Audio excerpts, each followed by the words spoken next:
ओम गुरु परमात्मने नमः। ओम विशुद्धाय नमः। नमस्कार। अब हामी स्वामी सच्चिदानन्द विशुद्ध देवको पुस्तक चरित्र विज्ञान क्यारेक्टर साइन्स वाचन गर्दैछौँ। यो श्रृङ्खलामा यस पुस्तकको अध्याय 6 प्रस्तुत गर्दैछौँ। आउनुहोस् स्वामी सच्चिदानन्द विशुद्ध देवको पुस्तक चरित्र विज्ञान क्यारेक्टर साइन्सको अध्याय 6 श्रवण गरौँ।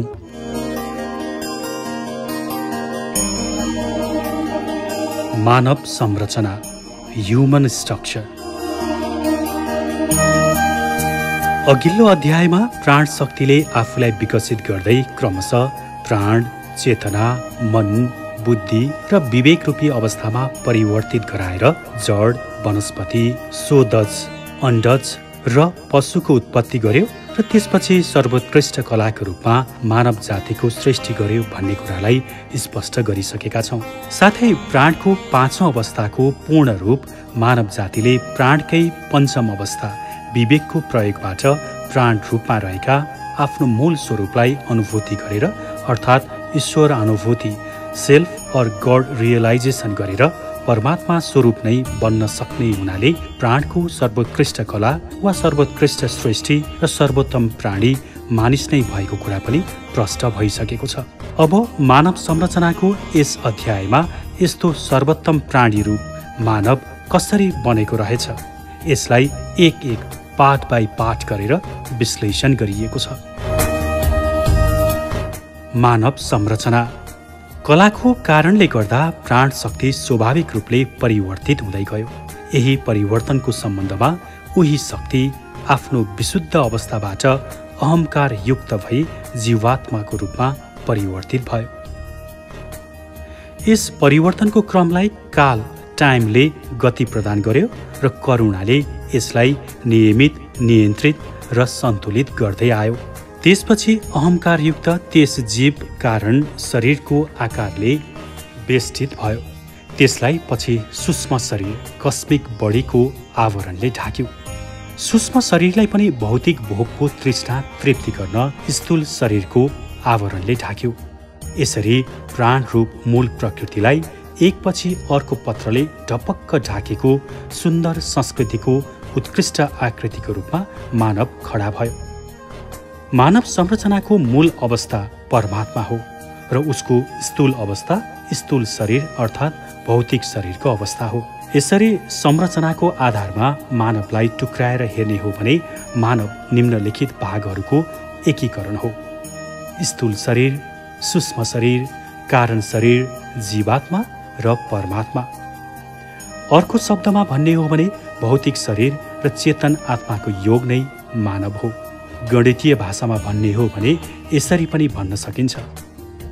मानव जीवन बराबर स्थूल शरीर प्लस सूक्ष्म शरीर प्लस कारण शरीर प्लस जीवात्मा प्लस परमात्मा अर्थात् मानव जीवन ह्युमन लाइफ बराबर शरीर बडी र आत्मा सेल्फ। माथिको समीकरणबाट शरीर र आत्माको योग नै जीवन हो भन्ने कुरा स्पष्ट हुन्छ। शरीर साकार छ, सगुण छ। आत्मा निराकार छ, निर्गुण छ। जसरी करेन्टद्वारा बल्ब प्रकाश ऊर्जामा परिणत हुन्छ त्यसै गरी आत्माद्वारा शरीर जीवनमा परिणत हुन्छ। प्रकाश बराबर बल्ब प्लस करेन्ट। मानव शरीरको स्वरूप र आत्माका अवस्थाहरू। शरीरलाई एउटै मूल ऊर्जा इनर्जीका विभिन्न स्तरहरूमा विभाजन गरेर हेर्न सकिन्छ। अर्को शब्दमा भन्ने हो भने शक्तिको आधारमा शरीरलाई पनि निम्नलिखित 3 भागमा बाँड्न सकिन्छ। 1 स्थूल शरीर, 2 सूक्ष्म शरीर र 3 कारण शरीर। यी शरीर स्थूलभन्दा सूक्ष्म र सूक्ष्मभन्दा कारण एकपछि अर्को अझ सूक्ष्म हुँदै जाने हुनाले पहिलोभन्दा दोस्रो र दोस्रोभन्दा तेस्रो बढी शक्तिशाली हुनु स्वाभाविक हो। कारण शरीरभन्दा भित्र अझ सूक्ष्म रूपमा रहेको प्राण शक्तिको अहंकारयुक्त अवस्था पनि छ। प्राणको यही अवस्था जीवात्मा हो। अहङ्कार स्वरूपभन्दा पनि धेरै सूक्ष्म रूपमा रहेको एउटा अर्को शक्ति छ, जो शरीरका सबै शक्तिहरूभन्दा धेरै धेरै शक्तिशाली छ। अजर अमर यही आत्मा हो, जो भित्र बाहिर सर्वत्र व्यापक छ। परमात्मा भन्नु पनि यही नै हो। आत्माका निम्नलिखित दुई अवस्था छन्, एक जीवात्मा, दुई परमात्मा। यस प्रकार मानिसलाई जसरी विभाजित गरेर हेरे पनि मानव स्थूल शरीर, सूक्ष्म शरीर, कारण शरीर, जीवात्मा र परमात्माको एकीकृत एवं समष्टि रूप देखिन्छ। मानव संरचनालाई स्पष्ट हुने गरी सूक्ष्म रूपले बुझेर आत्मा अनुभूतिको गहिराईसम्म पुग्न अब हामी शरीरका र आत्माका प्रत्येक अवस्थाहरूलाई छुट्टा छुट्टै अध्ययन गरौँ। एक स्थूल शरीर, सोलिड बडी। दुई सूक्ष्म शरीर, कस्मिक बडी। तीन कारण शरीर, क्याजुअल बडी। चार जीवात्मा, लोयर सेल्फ। पाँच परमात्मा, हायर सेल्फ। एक स्थूल शरीर, सोलिड बडी।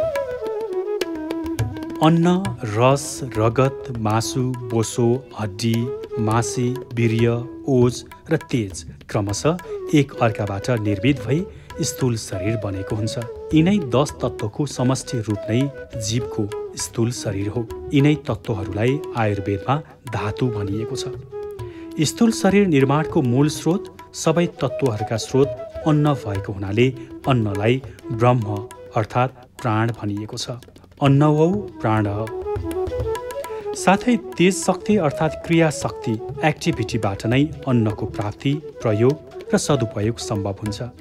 यसरी निर्माणको यो प्रक्रिया अनन्त रूपमा एक अर्कोसँग घनिष्ठ रूपमा अन्तर सम्बन्धित भएर रहेको छ भन्ने कुरा प्रष्ट हुन्छ। अन्नभन्दा रस, रसभन्दा रगत, रगतभन्दा मासु, मासुभन्दा बोसो, बोसोभन्दा हड्डी, हड्डीभन्दा मासी, मासीभन्दा वीर्य, वीर्यभन्दा ओज र ओजभन्दा तेज सर्वश्रेष्ठ छ।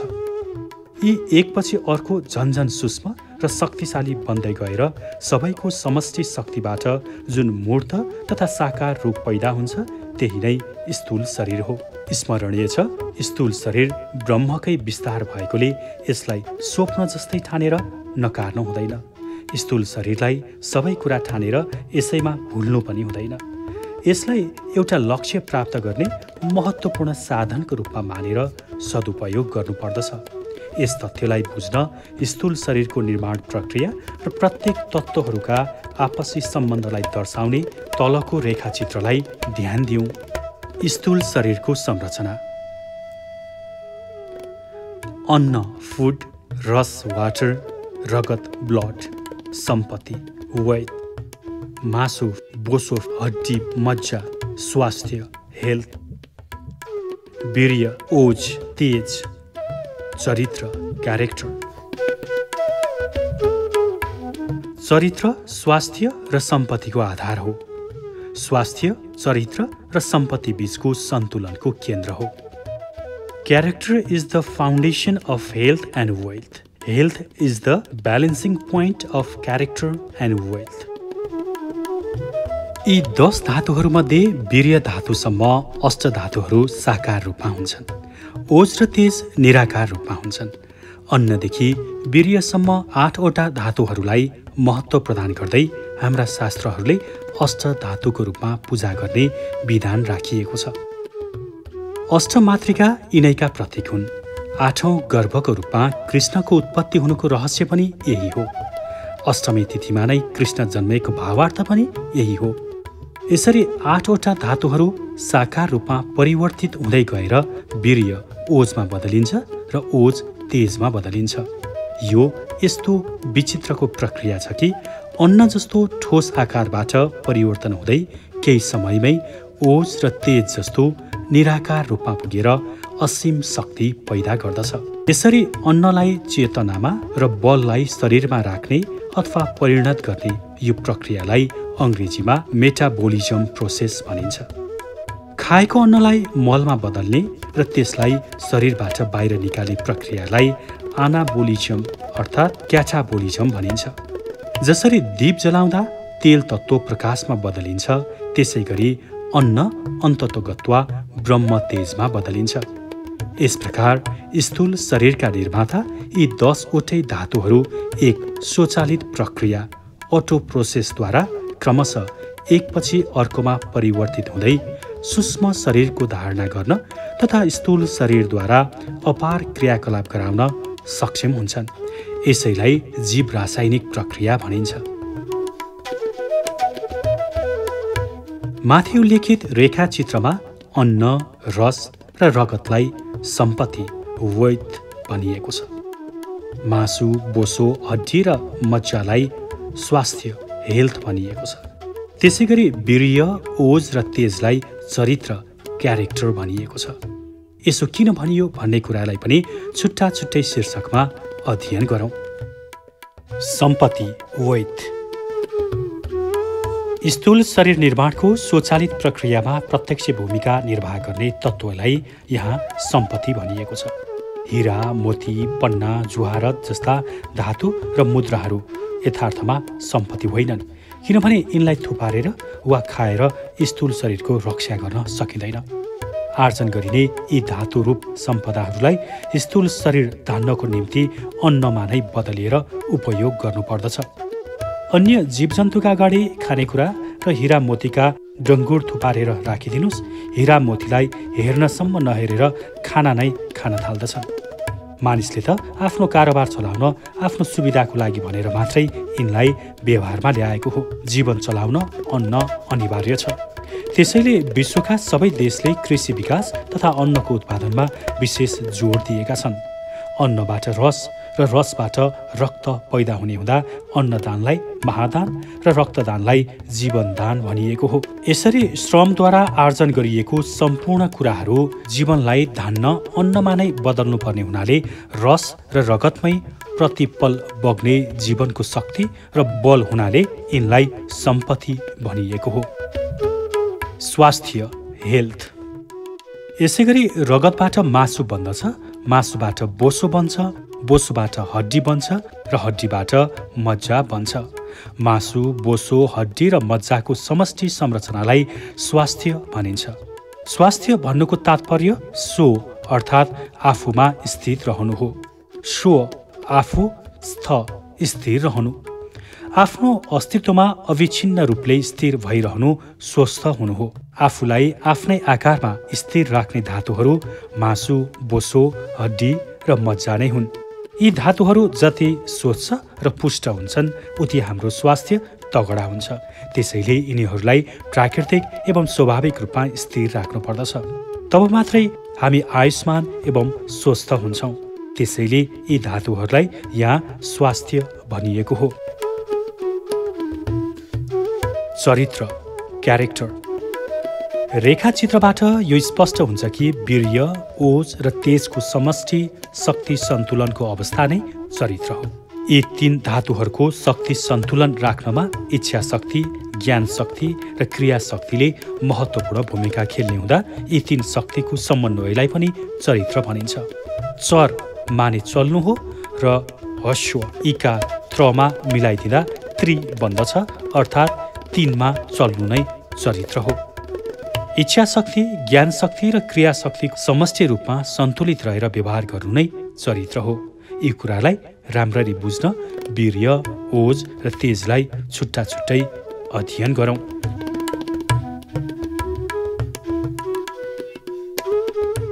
वीर्य अन्नबाट क्रमशः रस, रगत, मासु, बोसो, हड्डी र मज्जा हुँदै बनेको साकार अवस्थाको सार तत्त्वलाई वीर्य भनिन्छ।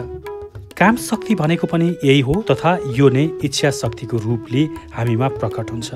यसमा विकसित र जीवित जीवाणुको रूपमा शुक्रकीट रहन्छ।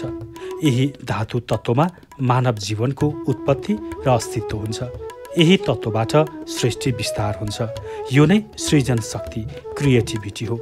यही नै जीवात्मा लोयर सेल्फ हो तथा शास्त्रीय भाषामा यही धातुलाई लक्ष्मी भनिएको छ। यही वीर्य धातु नै ओज र तेजको आधार हो। त्यसैले चरित्रको मूल आधार नै वीर्य हो। सेक्स काम ऊर्जा एउटा पवित्र वस्तु हो। यसलाई मामुली कुरा ठान्नु हुँदैन। यसको अर्थ सोल हो, को अर्थ इनर्जी र यक्स युनियन गुणन मल्टिफिकेसनको चिन्ह हो। यसरी शक्तिलाई मानव सृष्टिको विस्तारमा सदुपयोग गर्नु नै सेक्सको रहस्य हो भन्ने कुरा स्पष्ट हुन्छ। अनावश्यक वीर्य नष्ट नगर्नु अथवा वीर्यको सञ्चार तथा सच्चा सदुपयोग गर्नु ब्रह्मचर्य हो। अर्को शब्दमा भन्ने हो भने ज्ञानेन्द्रिय, कर्मेन्द्रिय र अन्तस्करणलाई ठिक रूपमा सदुपयोग गर्नु नै ब्रह्मचर्य हो। विवाह गर्न योग्य व्यक्ति नै ब्रह्मचारी हुन्छ।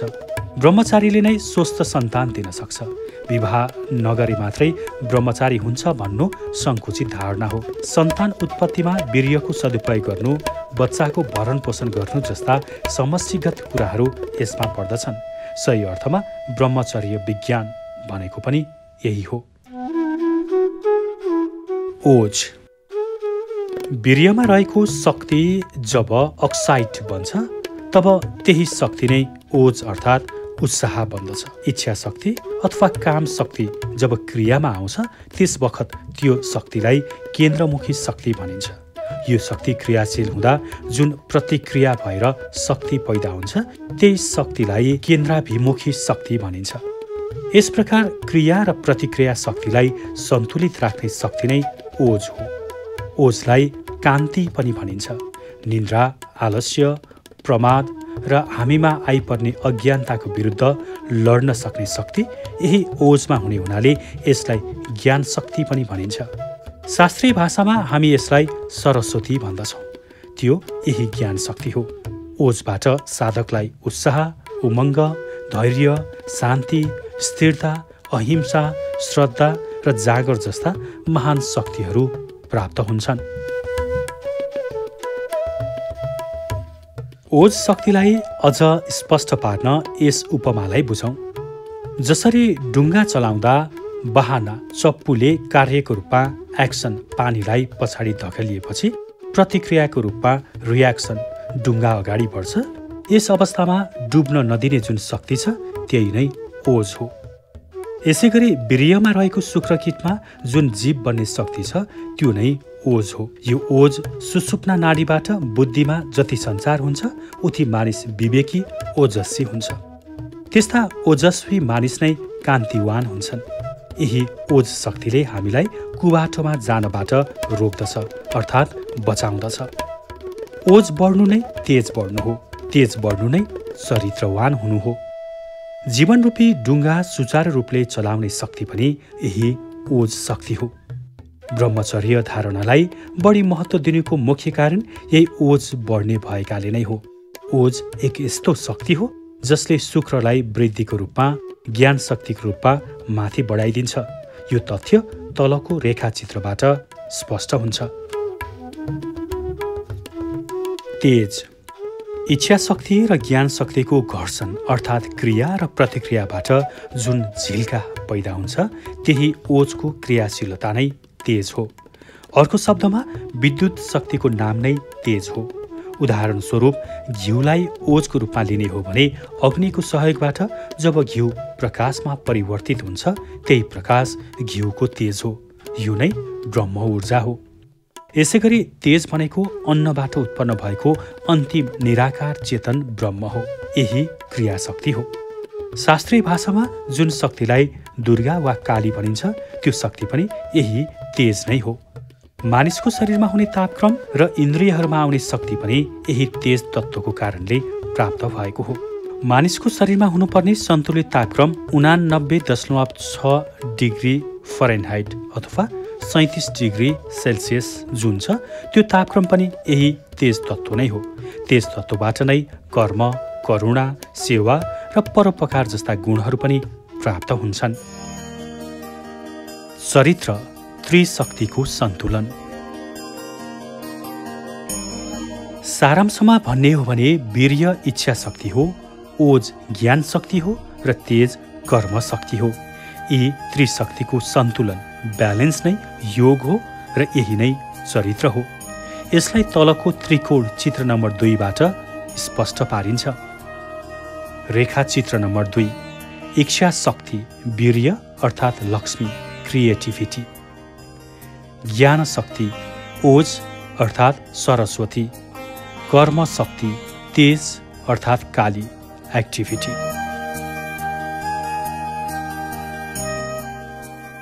एबिसी एउटा त्रिकोण छ। यस त्रिकोणमा एसी रेखामाथि एबी, एबी रेखामाथि सीए र एसी रेखामाथि बीसी लम्बहरू खिचिँदा यी लम्बहरू त्रिशक्ति शून्य बिन्दुमा आएर मिलन हुन्छन्। यो मिलन केन्द्रलाई नै योग भनिन्छ। यही शून्य बिन्दुमा त्रिशक्ति सन्तुलन हुने हुन्छ। यो योग बिन्दु प्राप्त गर्नु र यस केन्द्रमा स्थिर भएर रहनु नै सच्चा अर्थमा चरित्र क्यारेक्टर हो। यो तथ्यबाट योग बिना चरित्रको प्राप्ति र स्थिरता सम्भव छैन भन्ने कुरा प्रष्ट हुन्छ। भगवान श्रीकृष्णले अर्जुनलाई योगी भव भनेर योगी बन्न उत्प्रेरित गर्नुको मुख्य कारण पनि यही हो। त्रिशक्तिको मूल रहस्य पनि यही हो। अब माथिको त्रिकोणबाट इच्छा शक्ति, ज्ञान शक्ति र कर्म शक्तिलाई समीकरणमा राखेर हेरौँ। इच्छा शक्ति बराबर ज्ञान शक्ति प्लस कर्म शक्ति। ज्ञान शक्ति बराबर इच्छा शक्ति प्लस कर्म शक्ति। कर्म शक्ति बराबर इच्छा शक्ति प्लस ज्ञान शक्ति। यस समीकरणबाट यो स्पष्ट हुन्छ कि माथि उल्लेख गरिएको शक्तिहरूको समीकरण एवं सन्तुलनलाई व्यवहारमा उतार्नु नै चरित्र रहेछ। साथै यो पनि सिद्ध हुन्छ कि योगबाट नै वीर्य, ओज र तेजलाई सन्तुलित राख्न सकिन्छ। यिनीहरूलाई सन्तुलित राख्नु भनेको इच्छा शक्ति, ज्ञान शक्ति र कर्म शक्तिलाई सन्तुलित राख्नु हो तथा यी शक्तिलाई सन्तुलित राख्नुको अर्थ नै चरित्रशील बन्नु हो। धातुहरूको अन्तर्सम्बन्ध।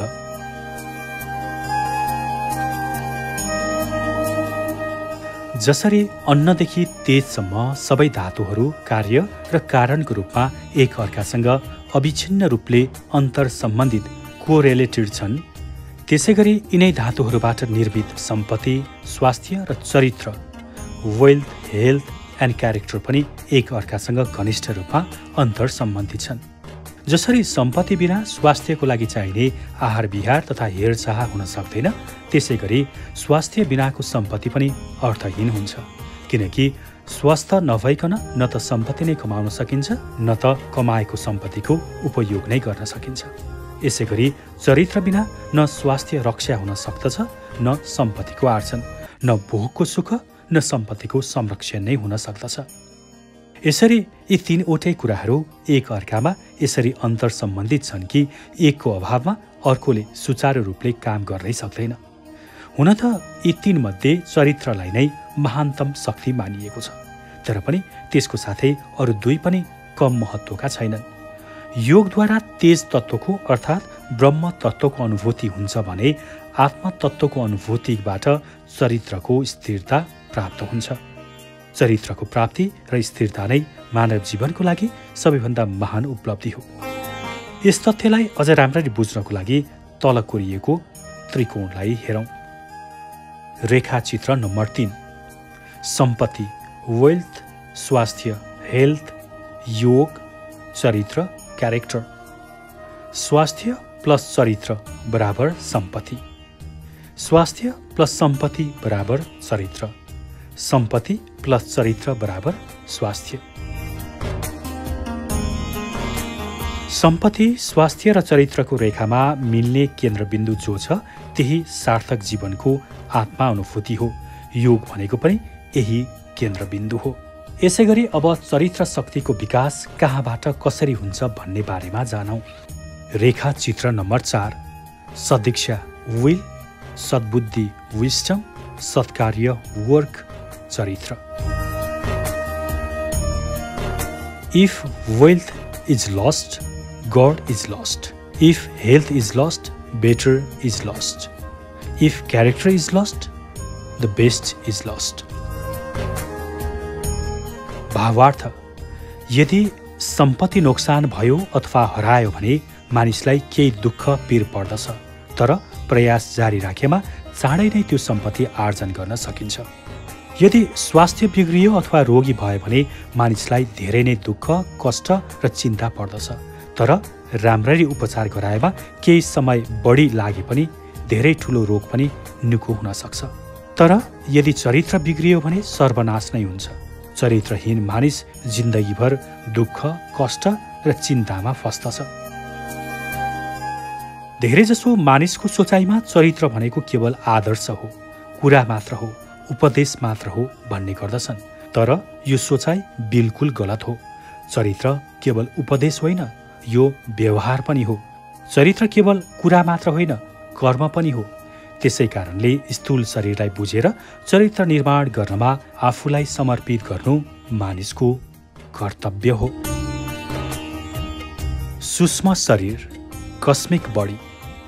अब हामी सूक्ष्म शरीर भनेको के हो, यो कुन कुन तत्त्व मिलेर बनेको हुन्छ तथा यसका कार्यहरू कसरी सञ्चालन हुन्छन् भन्ने बारेमा अध्ययन गरौँ। सूक्ष्म शरीर भनेको 5 ज्ञानेन्द्रिय, 5 कर्मेन्द्रिय, 5 प्राण र 4 अन्तस्करणहरू मिलेर बनेको समष्टिगत आध्यात्मिक संरचना हो। यसलाई अङ्ग्रेजीमा एक्सटर्नल बडी, सफ्टेल बडी अथवा युनिभर्सल बडी भनिन्छ। यो शरीरलाई बुझ्न 19 तत्त्वहरूलाई 4 भागमा विभाजन गरी अध्ययन गरौँ। 1. ज्ञानेन्द्रिय।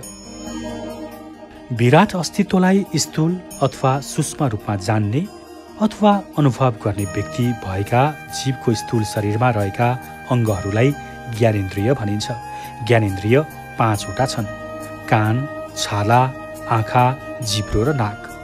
कानले सुन्ने, छालाले स्पर्श गर्ने, आँखाले हेर्ने, जिब्रोले चाट्ने र नाकले सुँघ्ने काम गर्दछ। यी विभिन्न कुरालाई ज्ञान गर्ने भएको हुनाले यिनलाई ज्ञानेन्द्रिय भनिएको हो। 2. कर्मेन्द्रिय, सिस्टम अफ एक्सन। जीवको जीवन व्यवहार सुचारू रूपले सञ्चालन गर्नको लागि सङ्कल्पहरूलाई कार्यमा बदल्ने वा प्रयोगमा ल्याउने क्षमता भएका विभिन्न अङ्गहरूलाई कर्मेन्द्रिय भनिन्छ। यस्ता कर्मेन्द्रियहरू मुख्यतया निम्नलिखित 5 प्रकारका छन्। खुट्टा, हात, बाँडी, लिङ्ग र गुदद्वार। हामीलाई थाहा छ कि पाउमा गति शक्ति, हिँड्न सक्ने शक्ति हुन्छ। हातमा पक्रिने वा समात्ने क्रिया शक्ति हुन्छ। बाँडीमा बोल्ने शक्ति, वाक शक्ति।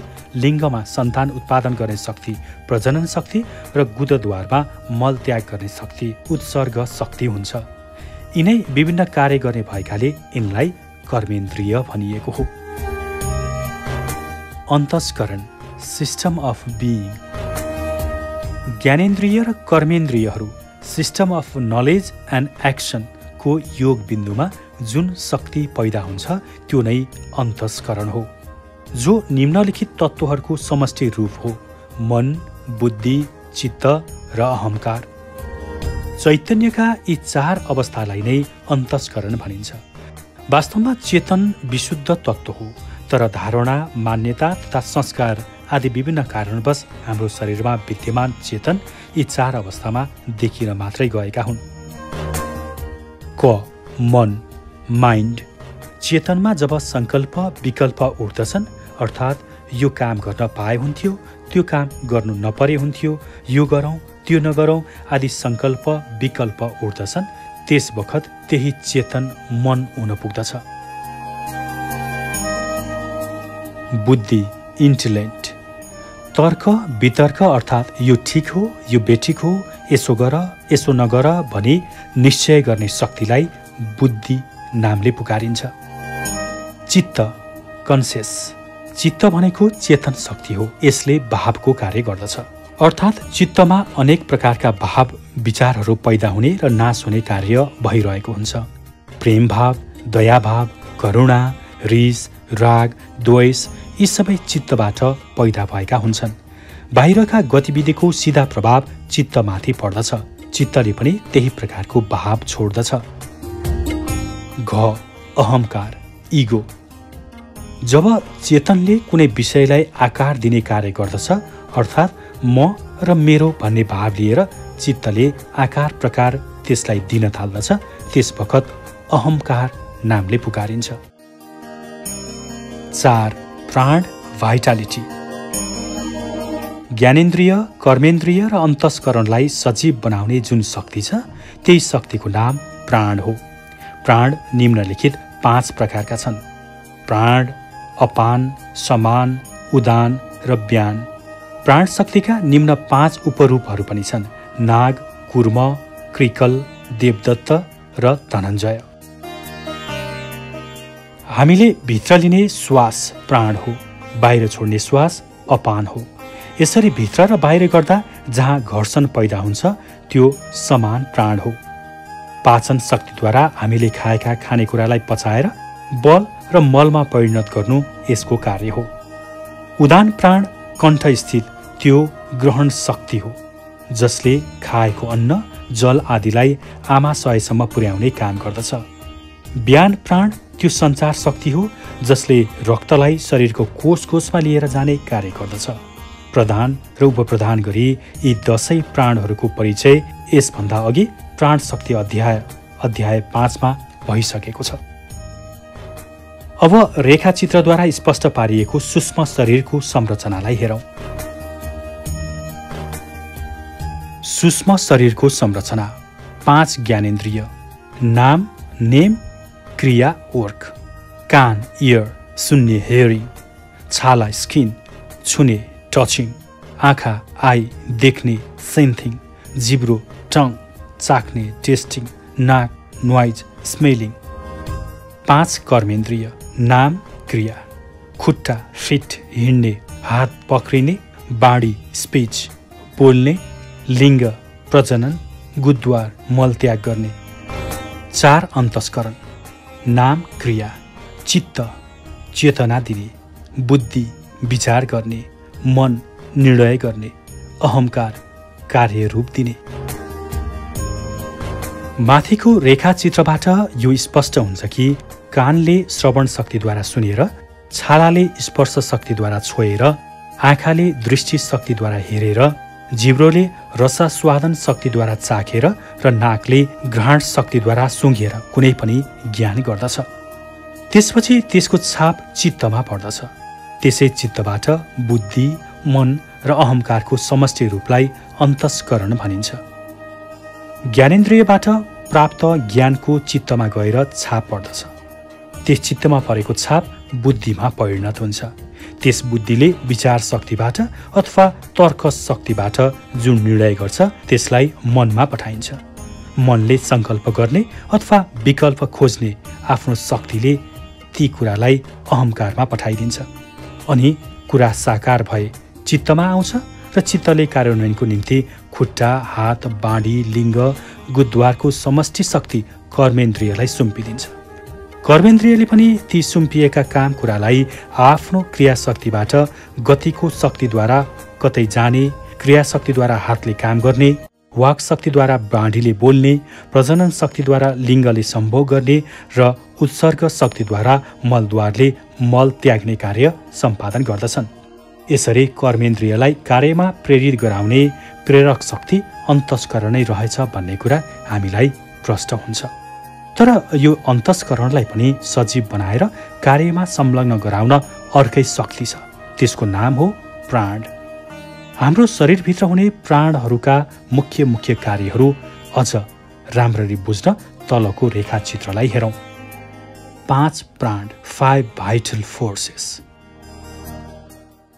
उदान प्राण कण्ठक्षेत्र, अपान प्राण नाभिदेखि मुनतिर, प्राण मुखदेखि नाभिसम्म, समान प्राण नाभि क्षेत्र जठराग्नि, व्यान प्राण रक्त सञ्चार प्रणाली, जगतको सृष्टि र सञ्चालन प्रक्रिया क्रियायोग। माथि उल्लेख गरिएको चित्रमा प्राण, अपान, समान, उदान र व्यान यी 5 प्राणहरू मानव शरीरमा जीवन पद्धति लाइफ सिस्टमको रूपमा कसरी कार्य गरिरहेका छन् भन्ने कुरा देखाइएको छ। प्राण क्रियाको रूपमा श्वास फेर्दा शरीरभित्र पसिरहेको छ। अपान प्राणकै क्रियाबाट उत्पन्न भएको प्रतिक्रियाको रूपमा उत्पन्न हुने प्राण हो। प्राण र अपानको गति एक अर्काको ठिक विपरीत छ। त्यसैले यी दुवै प्राणहरू के बिन्दुमा ठक्कर लाग्दा जुन तेज अर्थात् विद्युत ऊर्जा उत्पन्न हुन्छ त्यसलाई नै समान प्राण भनिन्छ। यो समान प्राण नै कुण्डलिनी शक्ति हो। पाचन शक्ति, जठराग्नि वा जीवन ज्योति भनेको पनि यही हो। यो विद्युत ऊर्जा सूर्यको आकाश जस्तै जीवनको केन्द्र नाभिबाट तापको रूपमा सर्वत्र फैलन्छ। शरीरमा विद्यमान यो ताप ऊर्जालाई सामान्यतया 98.6 फरेनहाइट बनाइराख्छ र शरीरको सम्पूर्ण भागमा पुर्याउने कार्य ब्यान प्राणले गर्दछ। ब्यान प्राणकै आधारमा रक्तमा रहेको हेमोग्लोबिन ESBद्वारा यो कार्य सम्भव हुन्छ। त्यसैले यसलाई एउटा ठूलो वृत्तको रूपमा माथि रेखाचित्रमा देखाइएको हो। उदान प्राण ग्रहण शक्ति हो। यसले कण्ठमा रहेर खाएका पदार्थहरूको अन्न नलीबाट आमाशयतर्फ उत्प्रेरित गर्ने कार्य गर्दछ। त्यसैले माथि यसलाई कण्ठस्थान नेर देखाइएको छ।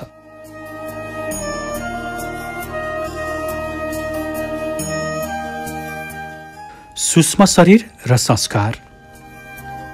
व्यक्ति स्थूल भौतिक शरीरको पुतला मात्र होइन, आध्यात्मिक सूक्ष्म शरीरको प्रतिमूर्ति पनि हो।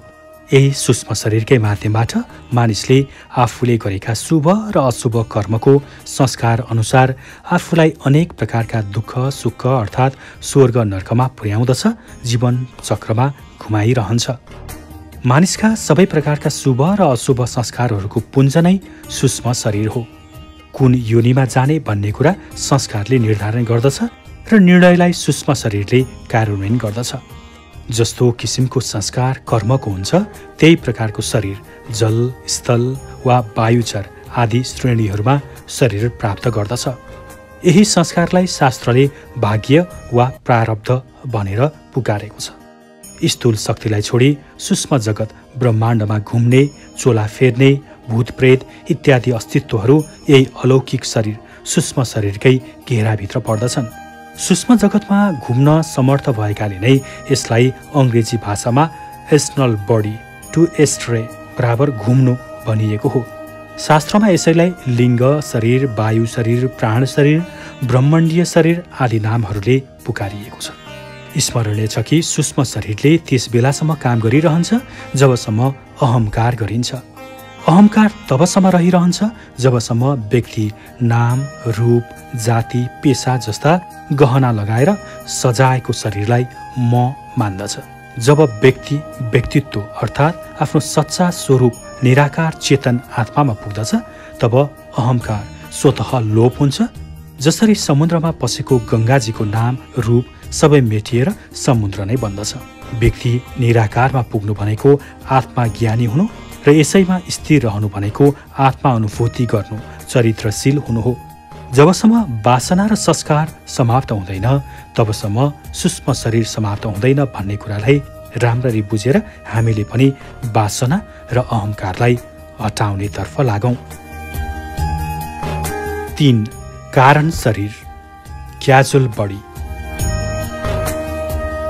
सूक्ष्म शरीरको परिचय दिने क्रममा ज्ञानेन्द्रिय, कर्मेन्द्रिय, अन्तस्करण र प्राणहरूको परिचय र कार्यशैलीबारे चर्चा गरिसक्यौं।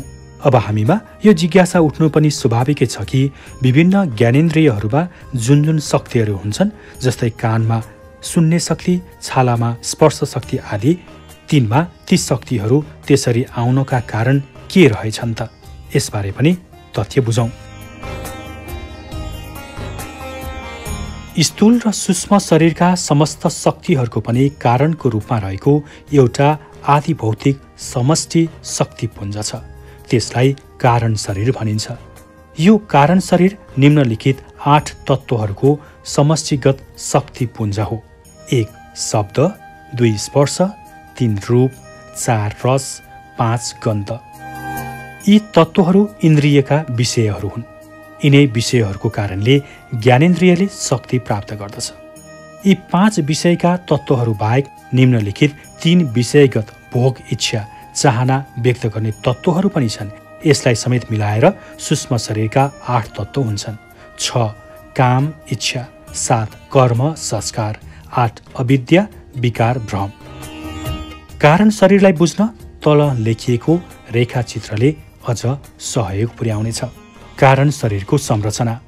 विषय: 1. शब्द, श्रवण, कान, 2. स्पर्श, स्पर्श, छाला, 3. रूप, दृष्टि, आँखा, 4. रस, रसास्वादन, जिब्रो, 5. गन्ध, घ्राण, नाक, भोग, इच्छा, 6. काम, इच्छा, इच्छा शक्ति, काल, 7. कर्म संस्कार, शरीर शक्ति, महाभूत, 8. अविद्या, भ्रम, माया, विषय। माथिको रेखाचित्रबाट यो स्पष्ट हुन्छ कि शक्ति, स्पर्श, रूप, रस र गन्ध विषयगत कारण हुन्। कानको कारण श्रवण शक्ति हो र श्रवण शक्तिको कारण शब्द हो। छालाको कारण स्पर्श शक्ति हो, आँखाको कारण रूप हो। जिब्रोको कारण रस हो र नाकको कारण गन्ध हो। त्यसै गरी काम, कर्म र अविद्या भोगेच्छा हुन्। कालको कारण इच्छा शक्ति र इच्छा शक्तिको कारण काम हो। महाभूतको कारण शरीर र शरीरको कारण कर्म हो। विषयको कारण माया र मायाको कारण अविद्या हो। शब्द, स्पर्श, रूप, रस र गन्धलाई कारण शरीरकै तत्त्वमा किन लिइयो भन्ने कुरालाई आत्मा अनुभूतिको अध्याय 4मा देखाइएको रेखाचित्रबाटै स्पष्ट हुनेछ। त्यहाँ स्पष्ट रूपमा देखाइसकिएको छ कि शब्दकै कारणले आकाश, कान र खुट्टा बन्यो। आकाशबाट स्पर्श र स्पर्शकै कारणबाट वायु, छाला र हात बने। वायुबाट रूप र रूपकै कारणबाट अग्नि, आँखा र बाणी बने। अग्निबाट रस र रसकै कारणबाट जल, जिब्रो र लिङ्ग बने। जलबाट गन्ध र गन्धकै कारणबाट पृथ्वी, नाक र गुद्द्वार बने। यी तथ्यबाट शब्द, स्पर्श, रूप, रस, गन्ध, काम, कर्म र अविद्या कारण शरीरका तत्त्वहरू हुन् भन्ने प्रमाणित हुन्छ। सूक्ष्म शरीर शीर्षक अन्तर्गत माथि नै हामीले यो थाहा पाइसकेका छौँ कि मानवमा ज्ञानेन्द्रियबाट ज्ञान, कर्मेन्द्रियबाट कर्म र अन्तस्करणबाट अन्तर्प्रेरणाको जुन प्रक्रिया चल्दछ त्यो चलाउनको लागि प्राणले गति प्रदान गर्दछ। सूक्ष्म शरीरको सञ्चालन प्रक्रियाबाट नै स्थूल शरीर क्रियाशील हुन्छ। यसरी कारण शरीरबाट सूक्ष्म शरीर र सूक्ष्म शरीरबाट स्थूल शरीर गतिशील हुन्छ। तर यस तथ्यलाई राम्ररी नसम्झँदा आत्मा स्वरूपबाट अल्मलिएको जीवात्मा भोग विलासमा फसेर अविज्ञान रूपी अन्धकारमा भड्किरहन्छ। यही प्रक्रियालाई वैज्ञानिक भौतिकवाद भनिन्छ।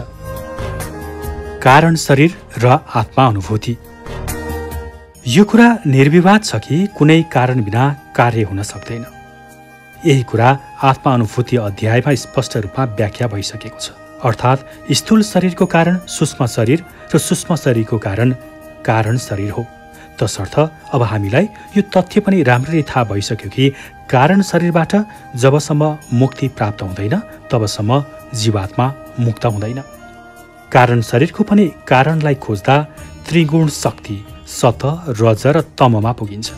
किनभने सत्य गुणबाट व्यक्तिको बुद्धि तथा रजोगुण र तमोगुणबाट शरीर, इन्द्रिय र तन्मात्राको उत्पत्ति हुन्छ। यी तीन गुणहरू पनि अहङ्कार, इगोबाट नै उत्पन्न हुन्छन्। अहङ्कार समष्टि बुद्धि अर्थात् महत्त्वको परिणाम हो भने महत्त्व प्रकृतिको परिणाम हो। प्रकृति आत्माकै विस्तार हो।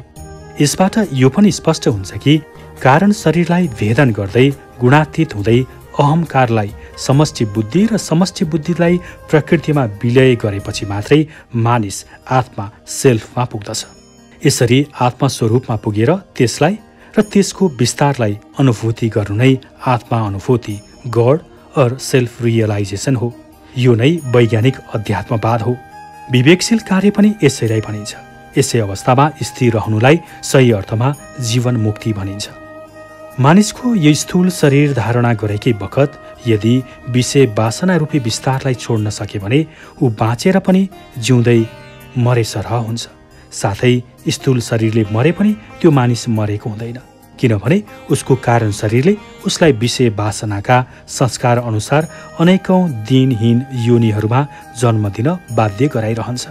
त्यसैले आध्यात्मिक कार्यको नाममा अज्ञान रूपी अन्धकारको मस्त निन्द्रामा निदाइरहेको जिउँदो लास्तुल्य अवस्थाबाट बिउजेर माया, मोह, रिस, राग, ईर्ष्या, घमण्ड, शोक तथा विकृतिहरूको प्रभावमा नपरे कर्तव्यनिष्ठ भएर कर्म गर्नु मानव मात्रको परम कर्तव्य हो। यही नै चरित्रशीलताको लक्षण हो। जीवात्मा, लोअर सेल्फ। विशुद्ध परम चेतन तत्त्व जब इच्छायुक्त भएर अवतरित हुन्छ तब त्यही जीवात्मा कहलाइन्छ। अर्को शब्दमा भन्ने हो भने जीवात्मा भन्नु नै परमात्माको इच्छायुक्त अंश हो। परमात्मा हायर सेल्फ अंशी हो। यही अंशीको अंश पाठ माया जालमा लटपटिएको अवस्थामा जीवात्मा हुन पुग्दछ।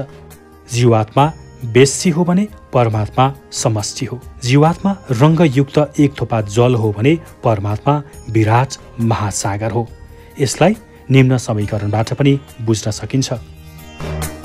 जीवात्मा लोयर सेल्फ बराबर परमात्मा हायर सेल्फ प्लस इच्छा अहंकार डिजायर। यस अनुरूप हामीले यी तथ्यलाई बुझेर ज्ञान प्राप्त गरेर अहम भावलाई छोडिदिने हो भने ऊ स्वतः परमात्मा बन्दछ भन्ने कुरा माथिकै समीकरणबाट पनि स्पष्ट हुन्छ। परमात्मा बराबर जीवात्मा माइनस इच्छा अहंकार। जब जीवात्माले आफ्नो मूल स्वरूप सच्चिदानन्द परमात्मालाई अज्ञानताको कारणले चिन्नमा असमर्थ हुन्छ तब ऊ आनन्द पाउने आशाले वासनायुक्त मायामा फस्न पुग्दछ। फलत काम, क्रोध, मोह र अहंकार जस्ता राजसी र तामसी मनोवृत्तिमा जगडिएर अनेकौं प्रकारका दुःख, कष्ट र चिन्ता भोग्दै जन्म मरणको चक्करमा घुमिरहन्छ। जबसम्म जीवले काम, क्रोधादि पाशविक मनोवृत्तिको बलि दिँदैन तबसम्म उसले कहिल्यै पनि आत्मा अनुभूति गर्न सक्दैन। त्यसैले हाम्रा शास्त्रले पञ्चबलि चढाऊ भनेको हो। पञ्चबलिको खास अभिप्राय नै काम, क्रोध, लोभ, मोह र अहंकार यी 5 पाशविक वृत्तिहरूलाई आत्मबलद्वारा उन्मूलन गर्नु हो। यस्ता पाशविक वृत्तिहरूलाई त्याग गरी बलि दिई परमात्मामा पुग्नु पर्नेमा राँगा, बोका, कुखुरा, हाँस जस्ता अवोध जीवलाई मूर्ति समक्ष काटेर बलि चढाए भनेर खानु खुवाउनु जस्तो आश्चर्यजनक कुरा अरू केही हुन सक्ला र? यस्ता कुकृत्य गर्नु धर्म होइन, महापाप हो। जो अरूलाई बचाउँदछ, जो अरूलाई रक्षा सुरक्षा गर्दछ, वास्तवमा त्यही सही अर्थमा बलि हुन्छ। श्री हनुमानजीले काम वासनाको बलि चढाएकाले नै राम भक्त हनुमान कहलिनु भएको हो। भगवान बुद्ध, महावीर जस्ता महापुरुषहरूले सांसारिक भोग वासनाको बलि चढाएर मोक्ष अहमको शून्यता प्राप्त गर्नुभयो। तसर्थ हामीले पनि माथि बताइएका 5 पाशविक वृत्तिहरूलाई बलि चढाए मात्रै आत्मा अनुभूति गर्न समर्थ हुनेछौँ। जीव प्लस वासना बराबर पशु जीवात्मा। जीव माइनस वासना बराबर पशुपति परमात्मा। वेदको वास्तविक अर्थ नबुझी जथाभावी अर्थ निकालेर स्वार्थ पूर्ति गर्ने परम्परा बसेकाले नै मनुष्य जीवन बर्बादीतिर धकेलिँदै गएको हो। यस्ता कुकृत्यले गर्दाखेरि नै वेद र धर्मशास्त्रहरूप्रति पनि वितृष्णा बढ्दै गइरहेको हो। वास्तवमा वेदादि शास्त्रहरूले बलि दिनु भनेको पशुहरू त काम, क्रोध, लोभ, मोह, मद, मात्सर्य, अज्ञानता, अविज्ञा, अविवेक र कुसंस्कार कुकृत्य हुन्। यी विषय वासनाहरू नै इच्छा हुन्। जीवले यी विषय वासनाहरूलाई माया गरेर राख्यो भने ऊ परमात्मामा कहिल्यै पुग्न सक्दैन। परमात्मामा पुग्नको लागि माथि उल्लेखित विषय वासना रूपी पशुहरूको बलि दिनै पर्छ, किनभने परमात्मा बराबर जीवात्मा माइनस विषय वासना, अर्थात् जीवात्माबाट विषय वासना घटाउनु भनेको बलि दिनु हो। त्यसैले अब शास्त्रको मर्म र अर्थको सारलाई बुझेर हामीले आत्मा अनुभूतिमा पुग्न काम, क्रोध रूपी पशुहरूलाई बलि दिएर आफू पनि मुक्तितर्फ उन्मुख हुनु छ, समाजलाई पनि आत्मज्ञानतर्फ उन्मुख गराउँछ। 5 परमात्मा हायर सेल्फ। इच्छारहित विशुद्ध तेजोमय ज्ञान स्वरूप चेतन शक्तिको समष्टि रूपको नाम परमात्मा हो।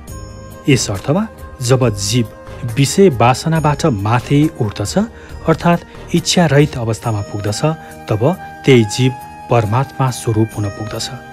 यसलाई यसरी पनि बुझ्न सकिन्छ। परमात्मा बराबर जीवात्मा माइनस इच्छा।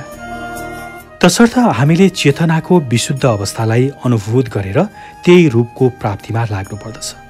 जसरी हिलो पानीमाथि फुलेको कमल हिलो पानीबाट अलग गरेर मनमोहकता दिन्छ, त्यसै गरी हामीले यो हिलो रूपी संसारमा पनि आफ्नो मूल स्वरूप परमात्मालाई नगुमाई हाँस्दै खेल्दै कार्य सम्पादन गर्दै जीवन यात्रा चलाउनु पर्दछ। यो नै चरित्रशील व्यक्तिको कर्तव्य हो। यही तथ्यलाई भगवान श्री कृष्णले अर्जुनलाई गीता ज्ञानद्वारा सम्झाउनु भएको छ। सारा वेद, वेदान्त आदि शास्त्रहरूको सार पनि यही नै हो। यसैबाट सुख, सन्तोष, शान्ति र अन्त्यमा मोक्ष प्राप्त हुन्छ।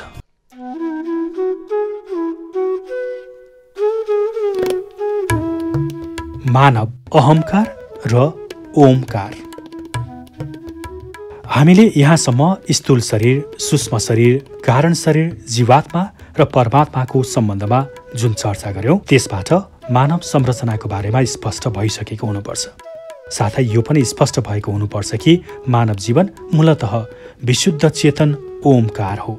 त्यही ओमकार शक्तिमा अहंकार मिल्नाको कारणबाट जीवात्माको रूपमा उही मूल शक्ति व्यक्त हुन पुग्यो। यसलाई गणितीय भाषामा भन्ने हो भने यस्तो हुन्छ: जीवात्मा बराबर ओमकार प्लस अहंकार, ओमकार बराबर जीवात्मा माइनस अहंकार। त्यसैले मानव संरचनामा अहंकारलाई हटाइदिने हो भने निराकार ओमकार मात्रै बाँकी रहन्छ, जसलाई तलको चित्रले अझ प्रस्ट्याउँदछ। चित्र नम्बर 1। स्थूल शरीर, सूक्ष्म शरीर, कारण शरीर, जीवात्मा, परमात्मा बराबर सूक्ष्म शरीर, स्थूल शरीर, जीवात्मा, सूक्ष्म शरीर, कारण शरीर, परमात्मा बराबर ओम। चित्रमा स्थूल, सूक्ष्म, कारण शरीर, जीवात्मा र परमात्मालाई वृत्तका 5 तहका रूपमा देखाइएको छ। यी वृत्तहरूलाई दोस्रो चित्रमा 4 ठाउँमा अलग अलग गरी साथमा राखिएको छ। यसरी राख्दा यी 4 वृत्तहरूका माझमा जुन रिक्त स्थान बन्न पुग्दछ त्यसबाट स्वयमेव एउटा अर्को वृत्त बन्न जान्छ, जो परमात्माको 5औं वृत्त हो। त्यसपछिको चित्रमा जीवबाट अहंकार हटाइदिँदाको अवस्थालाई देखाएर अर्धाकार वृत्तहरूका जुन रूप तयार हुन्छ त्यसले अन्तमा सिङ्गो अर्थात् पूर्ण ओमको आकार वा अवस्था धारणा गर्न पुगेको छ। यसरी क्रमशः स्थूल, सूक्ष्म र कारण शरीरको भवन भएर जीवात्माबाट अहंकार छुटेपछि मानिस पूर्ण रूपमा ओमकार बन्दछ र साकारबाट व्यक्ति निराकार व्यक्ति बन्दछ। यस प्रकार मानव मूलतः ओमकारबाट आकारयुक्त भएर अहंकारमा आएको जीव हो र उसको अन्तिम लक्ष्य पनि आफ्नो मूल स्वरूप ओमकारमा मिल्नु हो। यसको एकमात्र उपाय आत्मा अनुभूति हो। यसरी मानिस जब आत्मज्ञानतर्फ साधनारत हुन थाल्दछ तब उसले आफूलाई अनुभूति गर्ने तथा यसलाई स्थिर बनाइराख्नेतर्फ उन्मुख हुन थाल्दछ। माथिकै तथ्यलाई तलको चित्रले पनि पुष्टि गर्दछ। चित्र नम्बर 2। परमात्मा यन माइनस भनेको शरीर, जड र भौतिक शरीर, नेगेटिभ पावर, प्लस अध्यात्म चेतना, अध्यात्म शक्ति, पोजिटिभ पावर। माथि देखाइएको चित्रमा शरीर भन्नाले स्थूल, सूक्ष्म र कारण शरीरलाई जनाउँदछ। शरीर ऋणात्मक ऊर्जा भएकाले यसले भौतिक संसारतर्फ तान्ने काम गर्दछ। त्यसैले यसलाई ऋणात्मक चिन्ह माइनस देखाइएको हो। आत्माले अध्यात्म अर्थात् अन्तर्जगततर्फ खिचिरहन्छ, अतः यसको धनात्मक चिन्ह प्लस देखाइएको छ। यो धनात्मक वेगयुक्त आत्मा भन्नु नै जीवात्मा हो। यसरी अन्तर्जगततर्फ तान्ने आत्मा र बाहिरी जगततर्फ तान्ने शरीरबीच परमात्माको अन्तर स्वरूपलाई देखाइएको छ। सन्तुलित शक्ति ब्यालेन्सिङ पोइन्टको रूपमा रहेको हुनाले यसलाई यनले सङ्केत गरिएको छ। यसरी शरीर, जीवात्मा र परमात्माको बीचको सम्बन्धलाई जुन रूपमा व्यक्त गरिएको छ यसैलाई माथिको चित्रबाट प्रष्ट पारिएको छ। मानव, नर र नारायण। माथि उल्लेख गरिएका तथ्यहरूबाट यो प्रमाणित हुन्छ कि मानवको मूल स्वरूप नारायण हो र उसको सांसारिक अवस्था नर हो। मानव संरचना नर र नारायणको समष्टि योग हो। यसैलाई अझ सरल रूपमा बुझ्न तलको रेखाचित्र अध्ययन गरौँ। चित्र नम्बर 3। चित्रमा क, ख, ग, ङ, ज, छ, च, घ रेखारूपी अहंकार युक्त हुनाले क, ग, ज, च चतुर्भुज रूप जीव नरबाट क, ख, ग, ङ, ज, छ, च, घ रूपी अहंकारलाई हटाइदिने बित्तिकै क, घ, ङ, ज तथा ग, ख, न, चबाट एउटा पूर्ण स्वस्तिक अर्थात् नारायण बन्न पुग्दछ। यही कुरालाई अर्को प्रकारले तल देखाइएको रेखाचित्रले पनि प्रमाणित गरेको छ। चित्र नम्बर 4। माथि चित्रमा स्थूल शरीर छोडेर क, ख, ग र घको संसार स्थूल शरीरको संसारबाट माथि उठेपछि सूक्ष्म शरीरको संसार अर्थात् ग, घ, ङ, चमा पुगिन्छ। त्यसलाई पनि छोडेपछि क्रमशः त्यसपछि अर्को छाड्ने मानिस नै य अर्थात् परमात्मामा पुग्दछ। परमात्मा सर्वोच्च शिखर हो, गजुर हो। मन्दिरमा सबैभन्दा माथि गजुर राख्नुको रहस्य पनि यही हो। यसले मानव जीवनको उच्चतम अवस्था परमात्माको प्रतीकको रूपमा हामीलाई मार्गदर्शन गरिरहेको हो। यसरी यसबाट पनि यही कुरा प्रमाणित हुन्छ कि मानिस नारायणकै अहङ्कारयुक्त अवस्था हो। मानवको अहङ्कार रहित अवस्था नै नारायण हो। तसर्थ नारायणकै अंशरूप मानव नारायणमा नै मिल्नु उसको परम लक्ष्य हो।